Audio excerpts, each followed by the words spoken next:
Get the unmissable news stories of the day. This is the Beijing Hour. Examining the events that impact and shape China and the rest of the world. This is the Beijing Hour, 1 hour of news and information brought to you every weekday. Now here's your host, Shane Bigham, with you on this Monday, May 4th, 2026. You're listening to the Beijing Hour, coming to you live from the Chinese capital.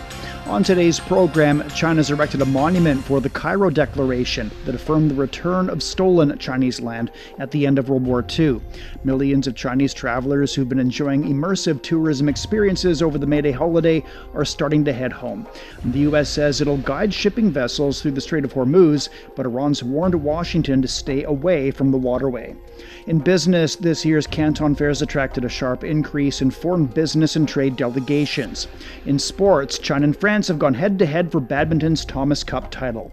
In culture and entertainment, China's May Day holiday box office numbers have surged well past last year's total. Now the day's top stories. The Chinese embassy in Egypt says China's erected a monument at the Mina House Hotel to commemorate the signing of the Cairo Declaration. Issued by China, the United States, and Britain in 1943, the declaration affirmed that territories Japan had stolen, including Taiwan and the Penghu Islands, would be restored to China after the war. The Cairo Declaration made an important contribution to ending World War II and remains a key historical and legal basis confirming that Taiwan's an inalienable part of China's territory. Japan marked the 79th Memorial Day of its post-war constitution on Sunday. Japanese citizens have taken part in a rally in Tokyo to defend the country's pacifist constitution. Bai Chunyang has their reactions. Tens of thousands of people gathered in Tokyo, calling for the protection of the country's pacifist constitution. Participants expressed deep concern over what they described as a dangerous shift away from Japan's post-war commitment to peace. Many voiced opposition to rising defense spending, the expansion of military capacities, and ongoing discussions about revising the constitution.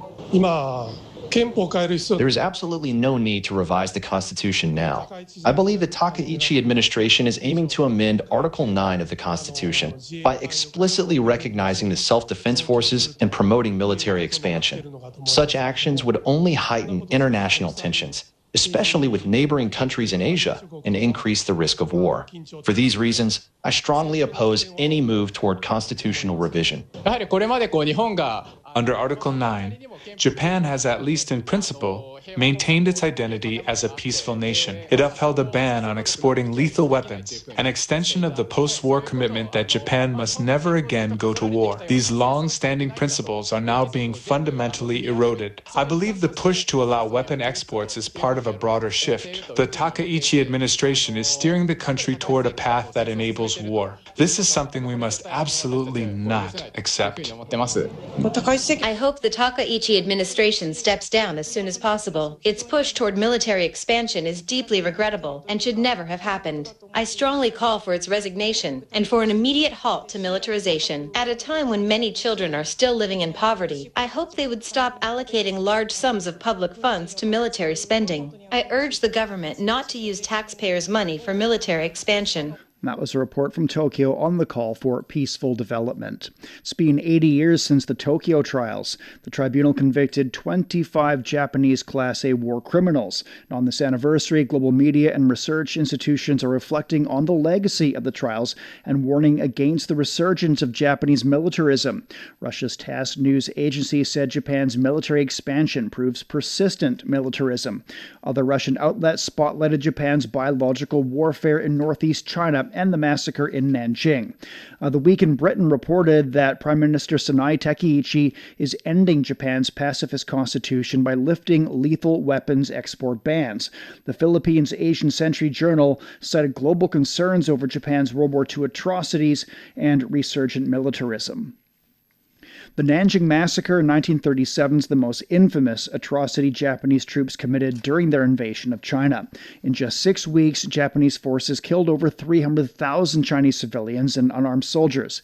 Despite overwhelming records confirming these war crimes, Japan still refuses to acknowledge its history of aggression.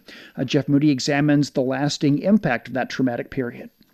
We have records from missionaries and other third country actors who wrote down what they saw at that time, and, it remained burned in their minds in many cases.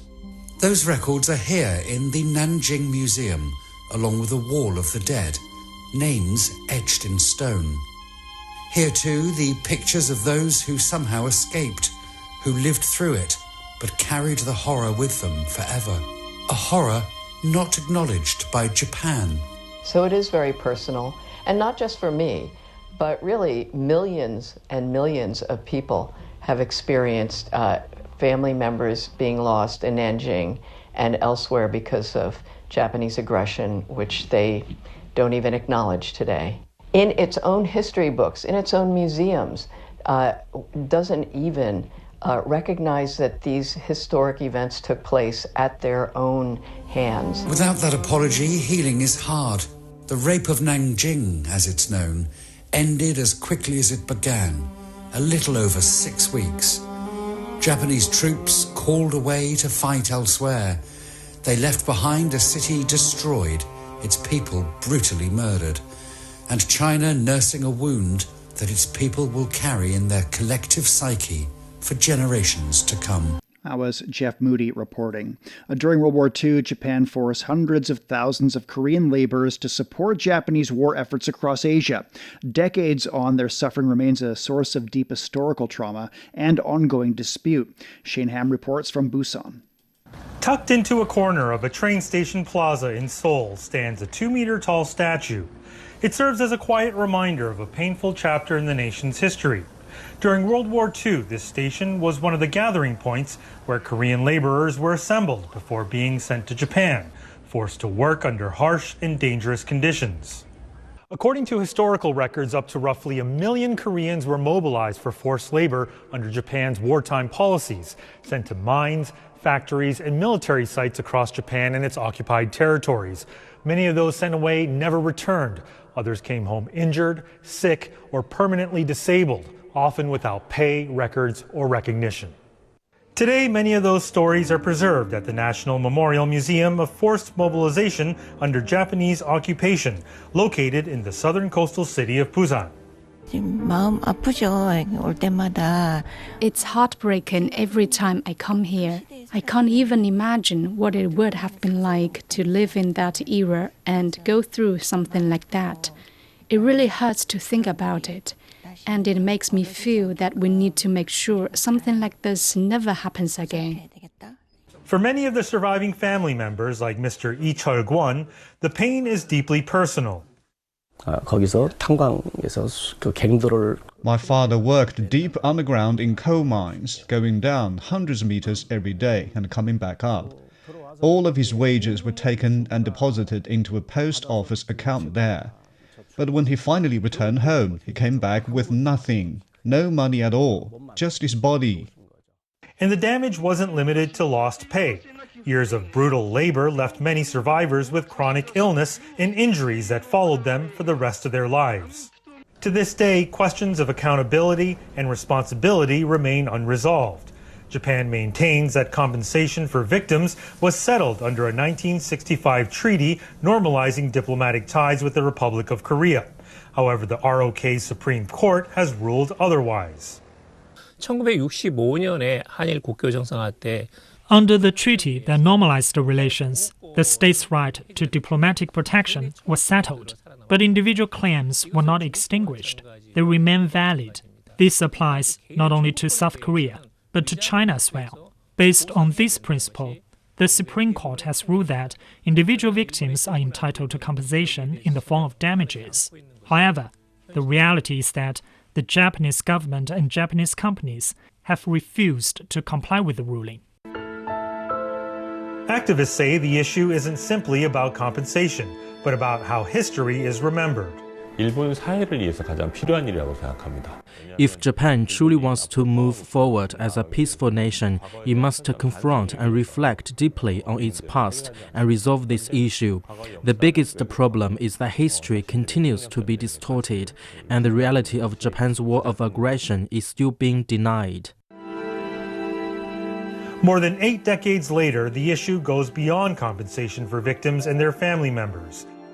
It's now an issue about dignity and whether the truth of history will be fully confronted.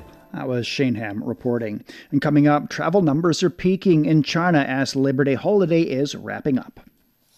You've been listening to programs from CGTN Radio. CGTN Radio. We invite you to visit us online for more audio, pictures, and in-depth reports.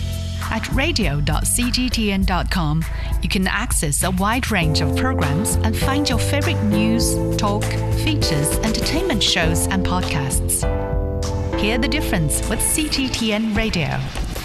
We're at 11 past the hour. On Monday and Tuesday are peak travel times in China as people make their return trip from the May Day holiday.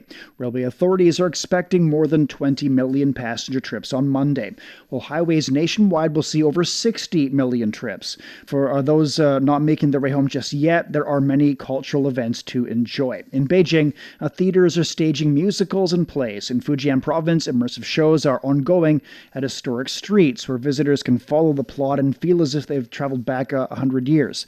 In Guangdong province, intangible heritage performances such as Cantonese opera attract tourists who can join in the singing during the show. And many visitors say they're enjoying these experiences. I feel very happy, with a strong sense of immersion. Being in this market here, receiving the silver ticket, and exchanging some small gifts, I have very good feelings about this scenic spot. Being able to see such unique folk architecture, buy such exquisite handicrafts, and experience folk culture myself, I feel it's very precious to be here. When it comes to the age group of 20 to 40, they're not satisfied with just bringing souvenirs back home. They would rather experience the process. Many international tourists are also enjoying the trend buoyed by China's visa-free policy. Land ports are seeing a surge in foreign arrivals from countries including Russia and Vietnam. Implantable brain-computer interfaces are moving into clinical trials across China, raising new hope for rehabilitation. But industry insiders say the technology could go much further, opening up possibilities not only in medicine, but across a wide range of industries. Tian Liu reports. The human brain has long been seen as medicine's final frontier, a vast network of nearly 100 billion neurons and trillions of connections. For decades, restoring lost motor function has been a slow and uncertain process. Now that is beginning to change. Advances in brain-computer interface technology, or BCI, are allowing doctors to capture and interpret neural signals with increasing precision, making rehabilitation one of its earliest and fastest-growing applications. Today, it accounts for nearly half of the global BCI market. Rehabilitation physician Chen Xingyuan says the impact is already visible. For frontline doctors, this is a turning point. From implantation to follow-up, we are seeing real recovery in patients. It's incredibly encouraging. During treatment, his team observed something more. Recovery wasn't limited to a single limb. Patients showed coordinated improvement across multiple parts of the body. These results are being driven by rapid technological progress, from wired systems to wireless designs, and from semi-invasive approaches to fully implantable devices. Such advances are not only improving precision, but also expanding what BCI can do. At Beijing Tiantan Hospital, neurosurgeon Yang Yi says the implications extend well beyond rehabilitation. We're seeing major innovations not only in the devices themselves, but also in how they're applied. Each breakthrough could open the door to new treatment approaches, from enhancing memory and cognitive function to improving sleep. She adds that the field is still at an early stage, but its potential is vast.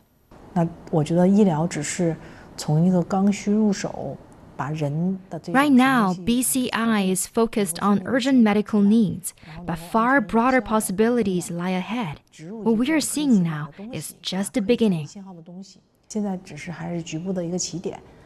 Those possibilities are already taking shape beyond hospitals.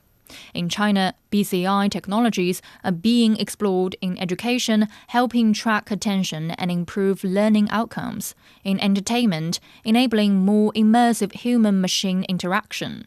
And in industry, supporting safety systems such as driver fatigue detection. With more than 200 companies now active in the sector, the ecosystem is expanding rapidly. Li Yuan, rotating CEO of brain-computer interface company New Cyber Neurotech, says the goal is to make the technology more accessible. As an emerging technology, BCI has the potential to benefit more people in need. We hope that people around the world will be able to access these innovations and see real improvements in their quality of life. Looking ahead, experts say BCI may not only restore lost function, but also enhance human capabilities, fundamentally changing how people interact with technology. For the Beijing Hour, this is Tianlu. Artificial intelligence is eliminating some jobs as it reshapes the global job market, but it's also creating others. Yang Chengxi learns about one of the new professions, AI trainers. This is one of China's newest occupations, and a critical one as the country accelerates its push to develop the AI sector. In 2021, China's Ministry of Human Resources and Social Security officially issued the National Occupational Skills Standards for AI trainers. Xu Shan recently earned a Level 3 certificate. She works as a coordinator for a team developing AI-powered software for business data analysis. I just need to put forward a strategic analysis request, and it can break it down into multiple steps, like a seasoned analyst with years of industry experience, ultimately generating a data report that used to be accessible only to senior management, even CEOs.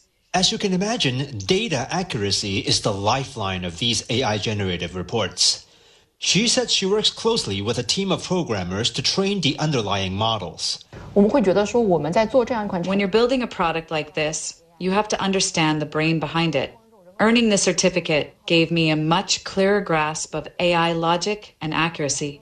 It allows me to bridge the gap with our technical teams, which significantly cuts down on communication friction. After the generative AI boom of late 2022, the industry's requirements have shifted swiftly. A new trend called vibe coding is taking over, where developers use natural language to tell an AI system what they want, and it generates the code to make it happen. This means non-programmers like Xu Shan can dive a bit deeper into product development. In the past, a product iteration might take 3 months or even a year. But using this vibe coding approach, we've been able to build out entire pages and features in just 2 weeks. The company she works for is among the enterprises that helped draft the national standards for AI training specialists. It says the certification curriculum is continuously updated to keep pace with industry needs. We are introducing new modules like prompt engineering to teach users how to write high-quality instructions for AI. We are also moving away from just focusing on algorithm tuning toward problem solving, specifically by teaching students how to build and deploy AI agents. It remains to be seen how the broader market will value the new certification in the long run. But for now, this emerging profession reflects China's vision for the future, one where the AI industry is powered by a new breed of specialized talent. That was Yang Chengxi on the future of AI. And as China advances rural revitalization and high-quality agricultural development, more young people are returning to the countryside with new ideas and new skills. Among them's a young farmer who chose rural land over city life, and Yang Jinghao has her story. Jiang Yayu is carefully making what she calls liquid gold, organic enzymes that play a vital role on her eco farm. Last year, she leased more than 200 mu, about 16 hectares of farmland in southwest China's Yunnan province, taking a decisive step toward becoming a real farmer. It's really because I love it. I want to make agriculture my lifelong career. Jiang was born in 1996 and went to the United States as a teenager. After graduating from university, she returned home and built a career in the tourism industry. But in 2019, she made an unexpected decision to step into agriculture. She began by traveling to villages across China, discovering quality farm produce and telling farmer stories through short videos. Through our videos on social media platforms, we show consumers what rural China really has to offer. Later, she began building a bridge between rural producers and urban consumers through live streaming, a model she believes provides farmers more say in pricing their products. So far, her team has worked with more than 300 farming households. But selling farm products is only part of Jiang's work. She believes real change starts from the soil itself. When the soil improves, the onions grow better. So now we focus on restoring the soil while planting. She avoids chemical fertilizers and herbicides. Instead, she chooses to restore the land through organic methods, including cattle manure bought from nearby villagers. As long as you stay grounded and work hard, being a farmer is definitely something to be proud of. After all, everyone depends on food. Jiang's efforts echo a broader push across China to promote high-quality rural development through fresh ideas, new technologies, and innovative sales channels. For local villagers, their arrival has also created new opportunities. Villagers can work at their company locally, earning both land rental income and wages. Together, these two sources of income are often higher than farming on their own. We welcome more young people to develop in our village. That was a report on young people getting involved in rural revitalization efforts. Coming up, the U.S. says it'll escort shipping vessels through the Strait of Hormuz, but Iran warns the Americans to stay away. Discover the realities and responses to our changing climate with Climate Watch. Uncover critical issues such as the Masai Mara's disrupted wildebeest migration and the drop in the Panama Canal's water levels. Delve into solutions for a sustainable future. Tune in to Climate Watch on your favorite podcast platform. Become more eco-conscious and take action to protect our planet. 23 minutes past the hour.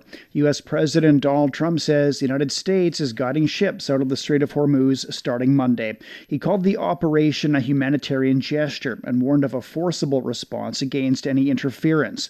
The U.S. military said the operation will involve guided missile destroyers, more than 100 aircraft, unmanned systems, and around 15,000 service members. Iran's warned the U.S. Army against entering the Strait of Hormuz. The Iranian army said the security of the strait in their hands, and that the safe passage of vessels needs to be coordinated with the armed forces. Iran says it's studying a U.S. response to Tehran's 14-point proposal on ending the war. Iranian Foreign Ministry spokesperson Esmail Baghei said Washington conveyed its views through mediator Pakistan. He said there's no nuclear negotiation at this stage. Al Jazeera reported that Iran's plan contains 3 main stages, including a 30-day phase aimed at turning the ceasefire into a complete end of the war. Ehsan Kevani has more from central Iran. Iran states that primary focus for Tehran is bringing an end to the war. According to Tasnim news agency, which is close to the Islamic Revolution Guard Corps, Iran's 14-point proposal covers a range of issues, including guarantees of non-aggression, the withdrawal of U.S. military forces from areas around Iran, the lifting of the naval blockade, the release of Iran's frozen assets, payment of compensation, the removal of sanctions, and end to hostilities on all fronts, including in Lebanon, and the establishment of a new mechanism for the Strait of Hormuz. The main point of contention between Iran and the U.S. appears to be nuclear enrichment, specifically Iran's stockpile of over 400 kilograms of 60% enriched uranium, a red line Tehran shows no willingness to cross. This stance has only hardened, specifically after the second round of talks in Islamabad was called off. Iran declares it will not give in to American aggressions and attaches no importance to U.S. threats. Meanwhile, the IRGC has warned that if Iran is attacked again, it will target its key oil and gas facilities across Arab countries in the Persian Gulf. For now, Tehran says it will maintain control of the Strait of Hormuz, considering it as a kind of winning card. That was Ehsan Kevani in Iran. Tensions remain high along the Israeli-Lebanese border as Hezbollah continues firing into northern Israel. The latest war between them began March 2nd after Hezbollah fired rockets into Israel in response to the U.S.-Israeli strikes on Iran. Israel has carried out hundreds of airstrikes and launched a ground invasion of southern Lebanon. The two countries have since held their first direct talks in more than 3 decades. However, despite a ceasefire starting April 17th, both sides have continued attacks. The ceasefire was later extended by 3 weeks, but for residents it feels like a never-ending war. This resident says the situation's unbearable. A war that hasn't ended yet. Sirens.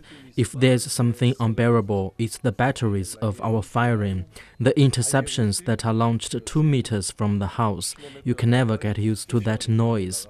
It's like an F-16 jet is taking off from your heart, from 0 to 100. You can never get used to that. The two countries have formally been in a state of war since Israel's founding in 1948. The U.S. congressional midterm election is 6 months away, and many people are weighing a host of issues as they make up their minds. Hendrik Sybrandy finds out what they're concerned about. You are not welcome here. America's sometimes in-your-face style of politics showed up the other day on this college campus. At Metropolitan State University of Denver, a local chapter of the conservative nonprofit Turning Point USA was berated for setting up shop here. In my opinion, our campus is exercising our right to not allow people who we don't agree with on our campus. Just because you don't agree with somebody's opinion doesn't give you the right to silence them. For many on both sides of the political spectrum, the stakes in this country and in this year's midterm congressional elections feel higher than ever. I would say it's pretty polarized right now and torn. And I think that's another important issue too, is how can we come back together to agree on things? But I think it's not a good climate right now. Many voters have made up their minds on how they plan to vote in November. But even if they haven't, everyone is evaluating their choices through the lens of their top issues. Get out of here! Like, for example, the Trump administration's immigration crackdown. There are absolutely better ways to do that. Doesn't have to be what it is. Like the inflation, it's getting really bad. Like, in my opinion, like there's lots of things happening that are kind of unnecessary and we're kind of paying the price for it. I think like the housing crisis is a big issue, and people who like just homelessness in general. A new Emerson College survey shows Democrats have a 10 percentage point lead over Republicans on a generic congressional ballot, a gain of 3 points over last month. The motion is adopted. Congressional midterms in the U.S. are often a referendum on the party in power, in this case the Republicans. And some think those in charge now have leaned too heavily on distractions rather than what affects them most. Some experts believe the war in Iran and how it's felt in people's pocketbooks will tell the tale in November. I think those are two big factors. What is the sort of general state of the economy, as well as, yes, what are the impacts of the war? Individual rights and freedoms are paramount to others. Midterm elections, when the presidency is not on the ballot, often see many voters stay on the sidelines. This year, with passions swirling, may well be different. That was Hendrik Sybrandy reporting. We're at 29 past the hour. Beijing is down to 12 degrees this evening. It'll be overcast and 28 on Tuesday. Shanghai's overcast overnight. It's down to 16, then sunshine and 27. Chongqing will be cloudy tonight and tomorrow, low of 16, the high is 30. Nanchang's cloudy and down to 17, then sunny and 29. Lhasa will see showers with a low of 5 degrees, then it's cloudy and 19. It's time for a short break. So far this hour, China's erected a monument for the Cairo Declaration that affirmed the return of stolen Chinese land at the end of World War II. Millions of Chinese travelers who've been enjoying immersive tourism experiences over the May Day holiday are starting to head home. And the U.S. says it'll guide shipping vessels through the Strait of Hormuz, but Iran has warned Washington to stay away from the waterway. Shane Bigham with you. Stay with us here on the Beijing Hour. From From the refreshing cup of tea that starts your morning to the paper that you write on, the roots of many familiar parts of modern life can be traced back to ancient ideas. Join us on Made in Ancient China and discover how ideas born millennia ago became some of the world's greatest treasures. Made in Ancient China brings you stories of human ambition, inspiration, and connection. Now available on all major podcast platforms. Shh, listen up. Can you hear the heartbeat of our world? It's vibrant and pulsating with the essence of life itself. From the stem of trees to the gurgle of rivers. From the silent strength of mountains to the icy whispers of glaciers. Even the solid ground beneath our feet. And right there, in the midst of all, beats the heart of humanity. What if those other heartbeats were to stop? Would ours keep on ticking? Examining the events that impact and shape China and the rest of the world. This is the Beijing Hour, 1 hour of news and information brought to you every weekday. Now here's your host. Shane Bigham with you on this Monday. Still to come. In business, this year's Canton Fairs attracted a sharp increase in foreign business and trade delegations. In sports, China and France have gone head-to-head for badminton's Thomas Cup title. In culture and entertainment, China's May Day holiday box office numbers have surged well past last year's total. To contact us, you can email radio@cgtn.com or follow our X account @CGTN Radio. Now checking the day's headlines. Foreign ministers of Pakistan and Iran have held a phone call to discuss the regional situation and efforts for peace. The discussion centered on recent developments in the region and Pakistan's role in facilitating dialogue and reducing tensions through diplomatic channels. Iranian Foreign Minister Abbas Araghchi appreciated Pakistan's role and its mediation efforts between concerned parties, acknowledging Islamabad's engagement in promoting de-escalation. Pakistan's Mohammad Ishaq Dar reaffirmed his country's commitment to fostering engagement, saying that dialogue and diplomacy remain the only viable path toward resolving disputes peacefully and ensuring long-term regional stability. The two sides also said that it's important to make sustained diplomatic efforts to address ongoing challenges and achieve a lasting peace. An Israeli court has extended the detention of two activists by 48 hours. The Israeli Navy intercepted boats from an aid flotilla bound for Gaza in international waters. Spain's foreign minister called for the immediate release of Saif Abukashek, a dual Spanish-Swedish citizen, who was detained along with Tiago Avila of Brazil. A legal aid group says both men have launched a hunger strike. Their lawyer, Adil Abu Salah, says they were tortured and kept handcuffed and blindfolded since Thursday. It's important in the beginning to note that both of them were subjected to torture and violence since the moment they were abducted by the Israeli Navy. They were kept handcuffed and blindfolded since Thursday morning until they were moved to the authority of the Israeli Prison Authority. In an online post, the Israeli Foreign Ministry said the activists were being questioned over possible links to Hamas. Dozens of other activists were picked up by the Greek Coast Guard and taken to Crete. The detention has further strained relations between Israel and Spain, which has been an outspoken critic of the war in Gaza. German Chancellor Friedrich Merz says he remains committed to cooperation with the United States despite recent verbal tensions with U.S. President Donald Trump. His remarks come after the Pentagon announced plans on Friday to withdraw around 5,000 U.S. troops from Germany.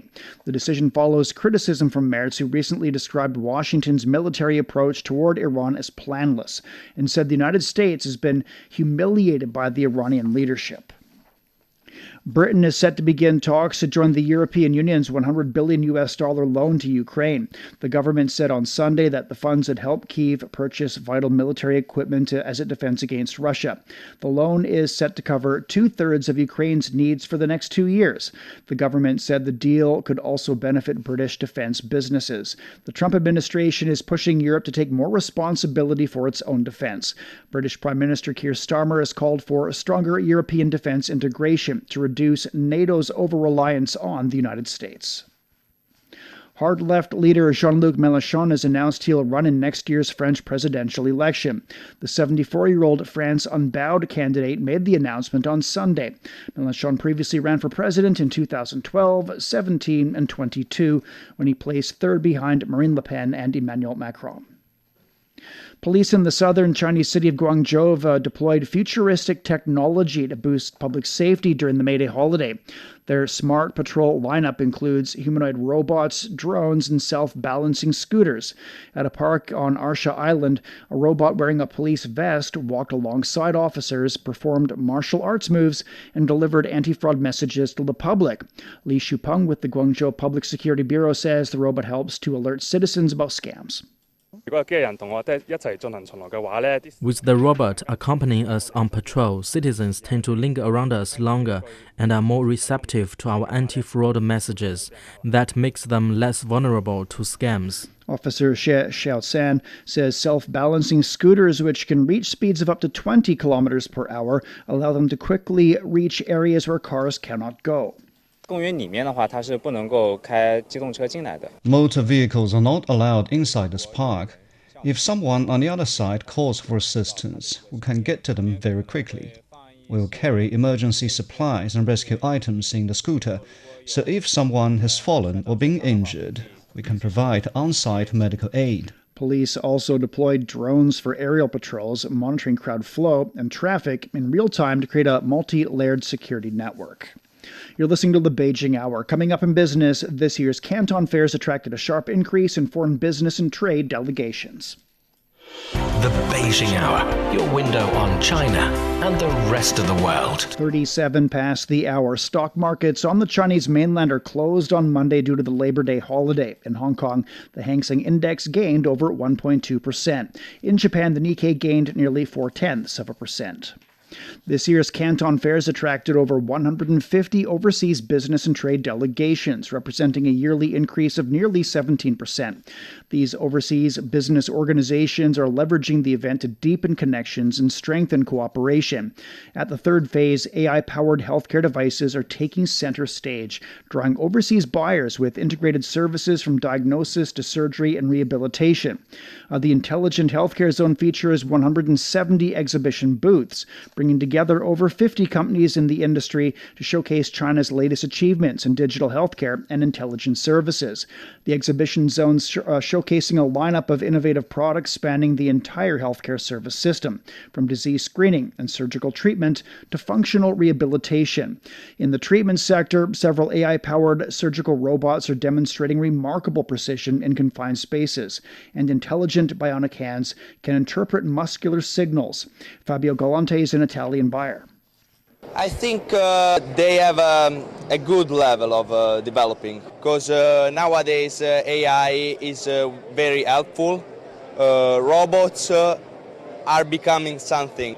We have a lot of elderly people, so those robots can help a lot, especially because our population is demographically old. For overseas buyers unable to attend in person, this year's fairs introduced innovative service models, including dedicated live streams for suppliers and purchasing companies, and short videos featuring exhibition tours and product selections. Auto China 2026 has shattered global records as visitors voice optimism about the future of China's auto industry. The 10-day show set a global record for scale. Spanning 380,000 square meters across two venues, it features over 1,450 vehicles, including more than 180 premieres and 71 concept cars.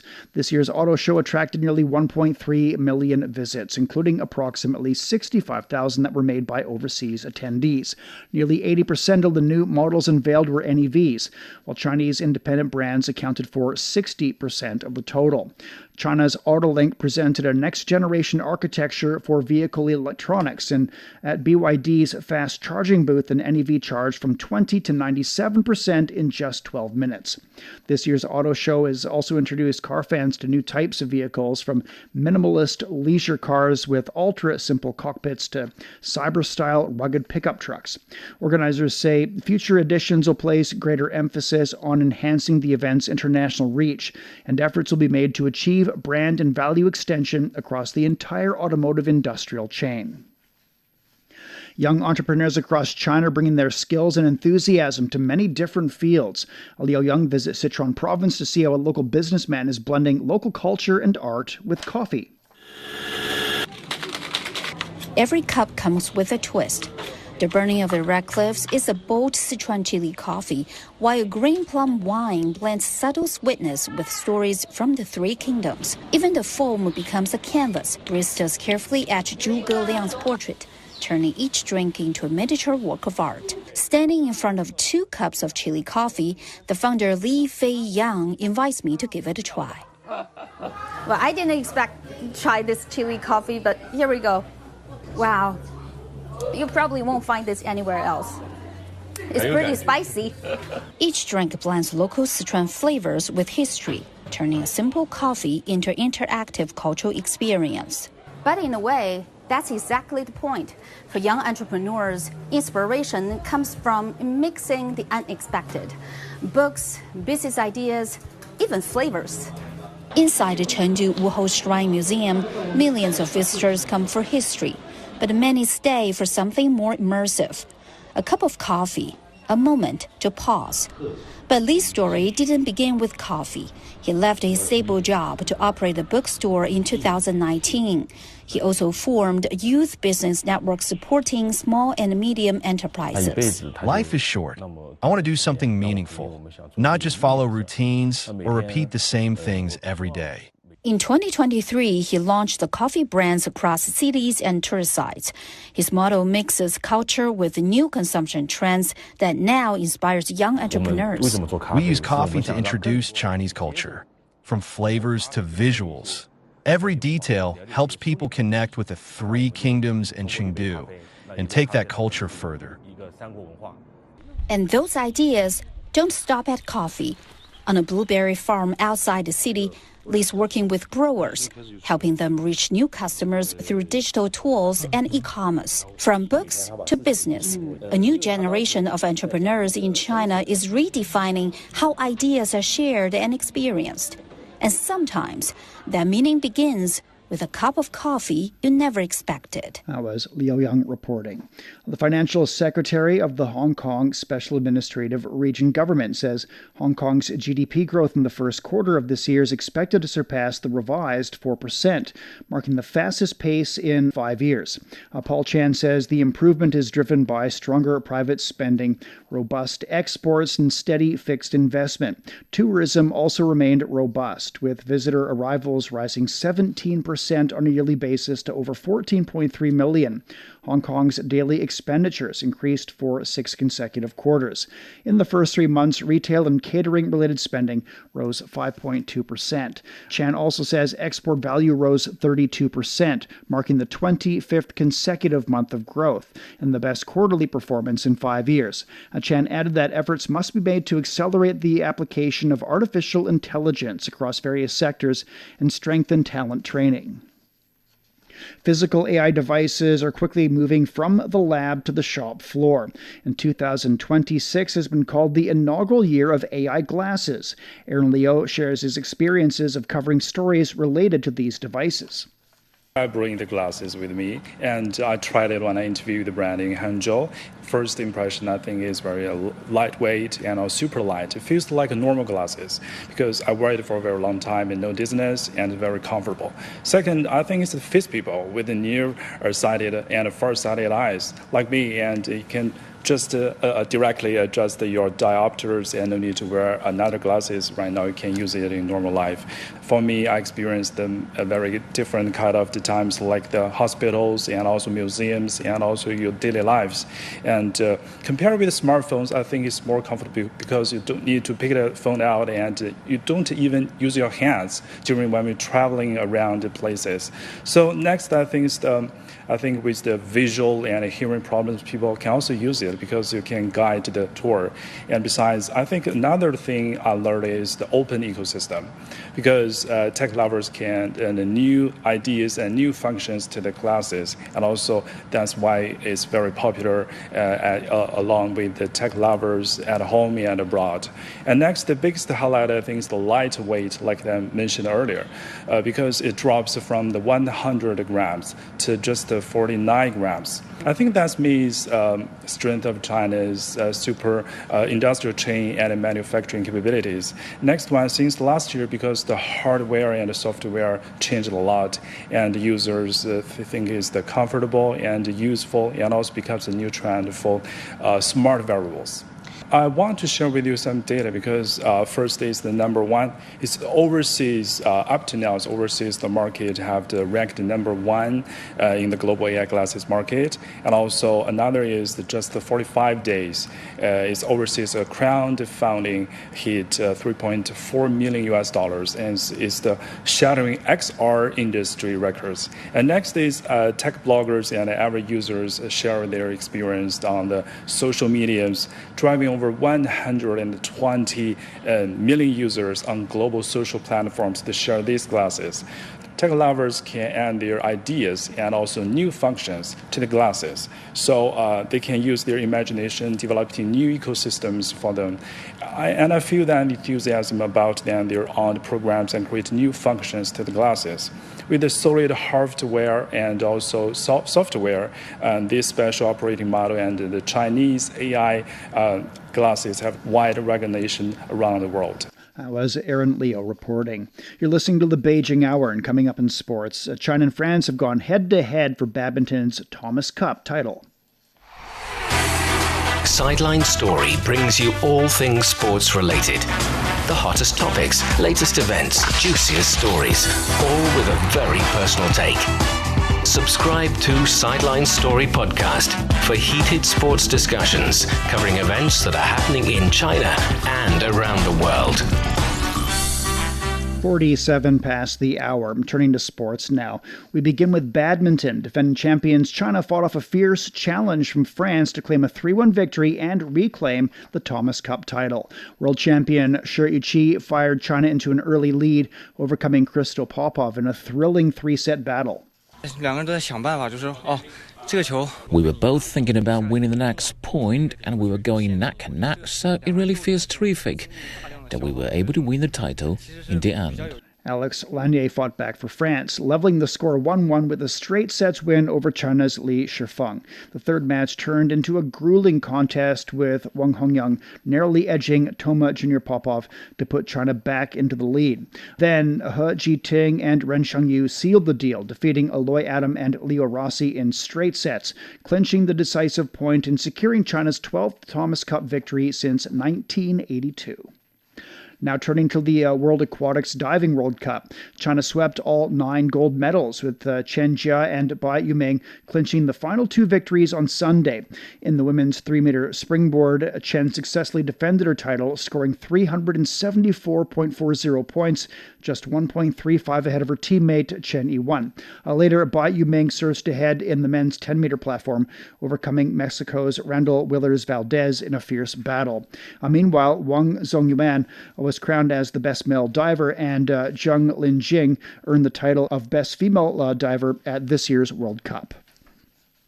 In tennis, Jannik Sinner needed less than an hour to defeat Alexander Zverev and claim the Madrid Open title in dominant fashion. And the victory made Sinner the first man in history to win 5 consecutive Masters 1000 titles, adding Madrid to his triumphs in Paris last year and Indian Wells, Miami, and Monte Carlo earlier this season.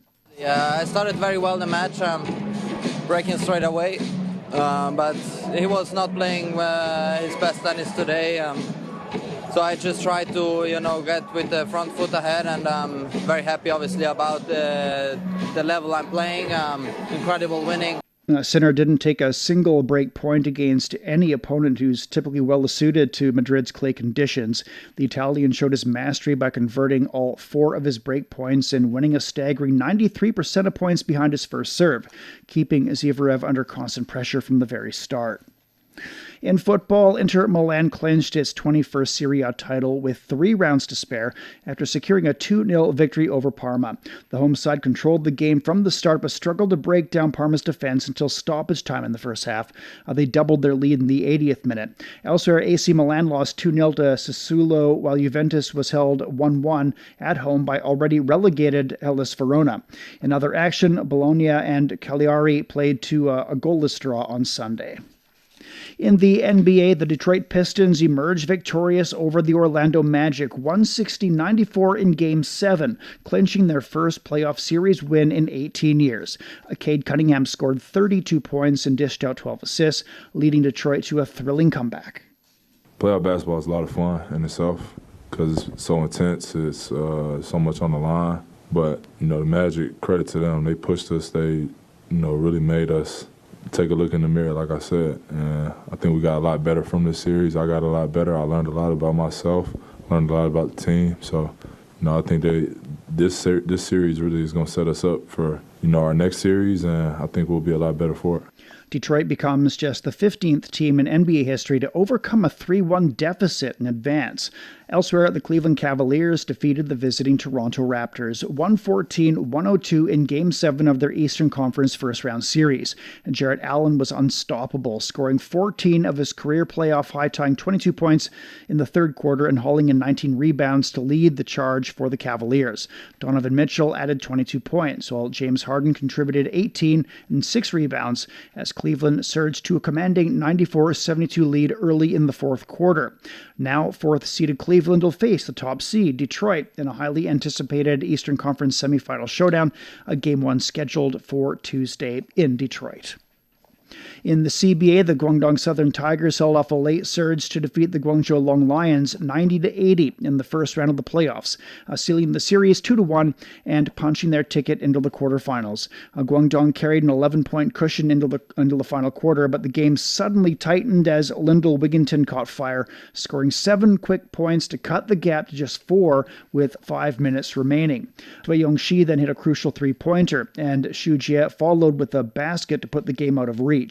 Elsewhere, Keontae Johnson poured in 27 points to power the Shandong Heroes past the Liaoning Flying Leopards, 98-82, as Shandong closed out that series 2-1 to advance to the quarterfinals.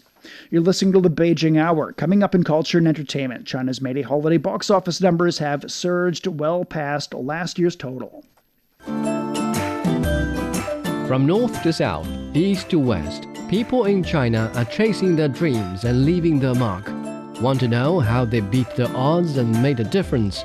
Footprints brings you the true life stories of their journeys. 53 past now, turning to culture and entertainment. China's May Day holiday box office has surpassed 600 million yuan, roughly $88 million as of Monday afternoon. According to film data platform Maoyan, the milestone was reached 1.5 days earlier than last year's entire holiday box office total. Leading the charts are the suspense thriller Vanishing Point and the crime thriller Cold War 1994. The average ticket price on opening day stood at 36.8 yuan, marking the lowest level for the same period in the past 4 years. Industry estimates suggest China's film industry will exceed 200 billion yuan this year, as the sector moves beyond single-ticket revenue toward a more diversified ecosystem, including models such as film plus tourism. Warner Brothers Discovery shareholders have approved a proposed $110 billion merger with Paramount Skydance, a move that could dramatically reshape the entertainment industry. Edith Tianchen has more on the potential impacts of the deal. Warner Brothers Discovery shareholders have approved a proposed merger with Paramount Skydance, valued at around $110 billion, one of the largest media deals in history. But it still requires regulatory approval and is already facing its first legal challenge in California, alleging violations of antitrust law. They're getting antitrust approval from a Justice Department that should never give them approval for it. They're counting on that, and they're counting on it because the Ellisons are close friends and backers of Donald Trump. More than 4,000 filmmakers and actors have signed a letter urging California's Attorney General to block the merger, warning it could harm the creative community. We're concerned. We've already made statements about this. When two giant media companies merge, we have concerns for producers and our business, competition, fairness. We don't want to lose jobs. We want to protect creative freedoms. So all these things we have to pay attention to and watch what's going to happen with this merger, and the regulators will carefully vet it and really look at these issues. The prospect of consolidation is also raising alarms among industry workers at a time when jobs in Hollywood are already under pressure. Almost inevitably, when there's a big merger like this, the workforce is reduced. It's a way to cut costs. It's a way to increase cost efficiency for these organizations and maybe boost up the stock value. Protests are even playing out on the streets of Hollywood. But it's also about what media consolidation does to consumers. It results in higher prices, fewer choices, less creativity. What began as a high-stakes bidding battle has turned into a complex global regulatory test. This is not just a studio merger, it's a collision of vast media ecosystems spanning film, television, and competing streaming platforms. On one side, HBO Max and Discovery Plus. On the other, Paramount Plus and international ventures like Sky Showtime. And with US regulators reviewing the deal first, authorities in Europe and the UK are expected to follow, meaning this fight over the future of Hollywood could play out for months to come. That was Edith Tianxian reporting. A striking Chinese dragon installation at the Beijing Chocolate Museum has drawn wide attention from visitors. The artwork is crafted from 22 tons of chocolate.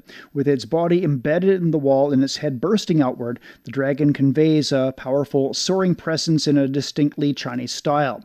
Combining sculpture and spray painting techniques, the piece uses white chocolate to mimic the texture of ancient stone. Its soft, warm surface catches the light, giving it a jade-like glow. Tai Hu, an emerging performing arts hub in southeastern Beijing, has turned into a key jazz festival destination during this year's May Day holiday. The festival has gathered more than 330 jazz musicians from 11 countries and regions. It runs through Tuesday, the final day of the holiday. We're at 57 past the hour. Beijing down to 12 degrees this evening. Overcast skies and 28 for Tuesday. Shanghai will be overcast and 16, then sunny and 27. Chongqing's getting clouds overnight and tomorrow. A low of 16, a high of 30. Nanchang will be cloudy and down to 17, then it's sunny and 29. Lhasa will see showers and a low of 5 degrees. It's cloudy and 19 tomorrow. Elsewhere in Asia, Islamabad's getting a light rainfall and 19 overnight, then cloudy and 31 for Tuesday. Vientiane will see moderate rain and down to 23 degrees, followed by overcast conditions and 33. And that's it for this edition of the Beijing Hour. Making news today, China's erected a monument for the Cairo Declaration that affirmed the return of stolen Chinese land at the end of World War II. Millions of Chinese travelers who've been enjoying immersive tourism experiences over the May Day holiday are now starting to head home. On behalf of the staff, this is Shane Bigham in the Chinese capital, hoping you'll join us for the next edition of the Beijing Hour and open a window to the world together. Find the Beijing Hour at precisely 6 p.m. Beijing time. We meet you on podcast and on air every weekday. The Beijing Hour, your window on China and the rest of the world. He can't live without the yellow river in his eyes. The Yellow River is so noble and elegant. Both my grandpa and dad made a living from the river. Would you like to move away from the Yellow River? I don't think I will. I love it so much. The Yellow River, the second longest river in China, is regarded as a shaping force in the history, economy and culture of northern China. Today, about 100 million people live within its water basin, making up nearly 9% of the country's population. How is climate change felt at its headwaters, and what are the locals doing to cope with it? What are the descendants of the boatmen doing? What has kept some people from leaving their home village by the river, and what has drawn others back? Could the fading fishing community revive in a time of digital transformation? From 2021 to 2024, our reporters visited the upper, middle and lower reaches of the Yellow River, talked to the herders, farmers, boatmen, fishermen and eco-activists who share a close bond with the river, and present their stories in pictures, podcasts and videos, all in our 12-part series, The Yellow River Mosaic, available only on CGTN Radio